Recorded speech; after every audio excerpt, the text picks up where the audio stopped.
पद्मशाली समाजाच्या विविध उपक्रमांना देणगी देणाऱ्या देणगीकरांचा पद्मशाली ज्ञाती संस्थेच्या वतीने सन्मान करण्यात आला।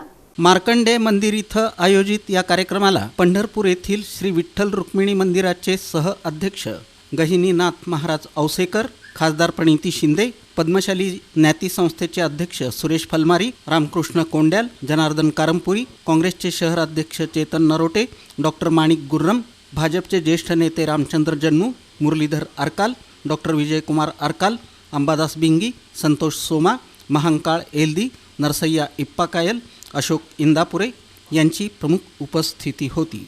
यावेळी खासदार प्रणिती शिंदे आणि गहिनीनाथ औसेकर महाराज यांच्या हस्ते विविध उपक्रमांना देणगी देणाऱ्या समाजबांधवांचा सन्मान करण्यात आला।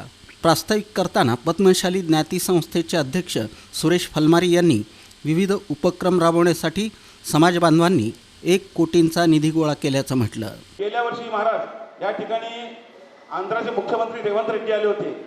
आंध्राचे मुख्यमंत्री रेवंत रेड्डी आल्यानंतर त्यांना आम्ही विनंती केली की बाबा आम्हाला आमच्या समाजाला मार्कंडे भवन पाहिजे, मग ते तेलंगणा भवन पाहिजे। मग त्यावेळेला ताई सुद्धा होत्या। मग त्यांनी ताबडतोब 1 कोटी रुपये निधी जाहीर केले। जाहीर झाल्यानंतर आम्ही काही गेलो नाही। मग परवा आमच्या अखिल भारतीय पद्मशाली महासभेचं अधिवेशन झालं। त्या अधिवेशनामध्ये स्वतः मुख्यमंत्री म्हणाले की अजून त्या सोलापूरचे लोक अजून का आले नाही, त्यांना माहीत नाही ताई आम्हाला भेटणार करणार म्हणून। शेवटी आम्हाला ताईलाच घेऊन जायचं तेलंगणाला, आणि ताई तुम्ही लवकर आम्हाला तयार करा, लवकर ताबडतोब करून तुमच्याच हस्ते भूमिपूजन करतो असं मी ज्ञाती संस्थेतर्फे आश्वासन देतो तुम्हाला। कारण तुमचं सुद्धा खासदारातून आम्हाला 1 कोटी रुपये निधी पाहिजेच आहे। जसं आज उर्दू भवन आहे, मराठी भवन आहे, सगळ्या भवन झालेले आहेत, पण तेलुगू भवन झालेलं नाही आहे। तुमच्या माध्यमातून हे तेलुगू भवन व्हावं अशी मी पद्मशाली ज्ञाती संस्थेतर्फे इच्छा व्यक्त करतो। गहिनीनाथ औसेकर महाराज यावेळी मनोगत व्यक्त करताना म्हणाले की मार्कंडे ऋषींनी सप्तशती ग्रंथ लिहिला। प्रत्येकानं समाजाचं काहीतरी देणं लागतो, म्हणून सढळ हातानं मदत केली पाहिजे। दान देणं कर्तव्य, दान हे सर्वश्रेष्ठ आहे। शेवटी आपल्यासोबत दानच येणार आहे। आपल्या ऐपतीप्रमाणे दान करा, परोपकार करा असं त्यांनी सांगितलं। मार्कंडे ऋषींना जगामध्ये संसाराच्या तापापासून आणि परमार्थाच्या त्रासापासून, त्रास याच्यासाठी म्हणतोय ज्याला विवेक आणि वैराग्य प्राप्त करणं अतिशय अशक्य आहे, ते सहज प्राप्त करून देणारा महात्मा जर कोण असेल तर ते मार्कंडेय ऋषी असते। मार्कंडेय ऋषीने सप्तशती नावाचा एक ग्रंथ लिहिला। त्या सप्तशतीमध्ये एकूण 700 मंत्र लिहिले। त्या 700 मंत्रामध्ये वेगळे एक 7 मंत्र लिहिले, त्याला सप्तश्लोकी म्हणून आज लोक पाहतात। आणि त्या सप्तश्लोकीमध्ये व्यवहारामध्ये किंवा संसारामध्ये परमार्थ करणाऱ्याला किंवा धर्मकारण करणाऱ्याला, समाजकारण करणाऱ्याला, राजकारण करणाऱ्याला ते 7 मंत्र उपयोगी येणार आहे। खासदार प्रणिती शिंदे यांनी भाषण करताना पद्मशाली समाज नेहमी माझ्या पाठीशी, विडी कामगार आणि यंत्रमाग कामगारांकडून कष्ट कसे करायचे हे शिकले।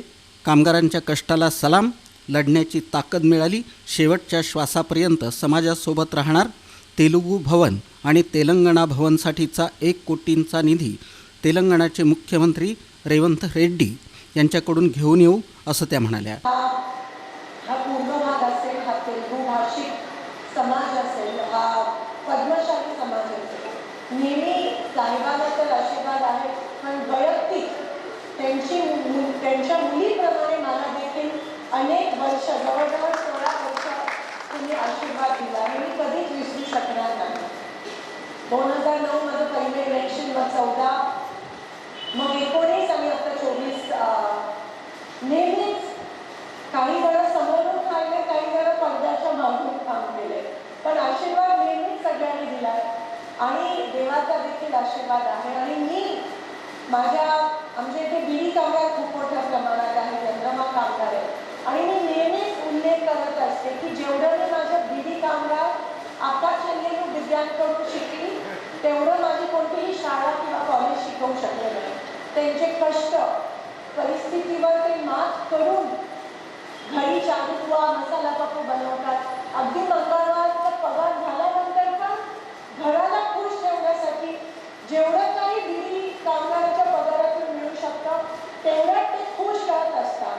त्यांच्या कष्टाला मी या ठिकाणी सलाम करते, त्यांच्या कष्टाला मी या ठिकाणी नमस्कार करते आणि त्यांच्याकडून मला बरंच काही शिकायला मिळालं. त्यांच्याकडून मला लढण्याची ताकद पण मिळाली. कार्यक्रमाचं सूत्रसंचालन गिरीश गोस्की यांनी केलं.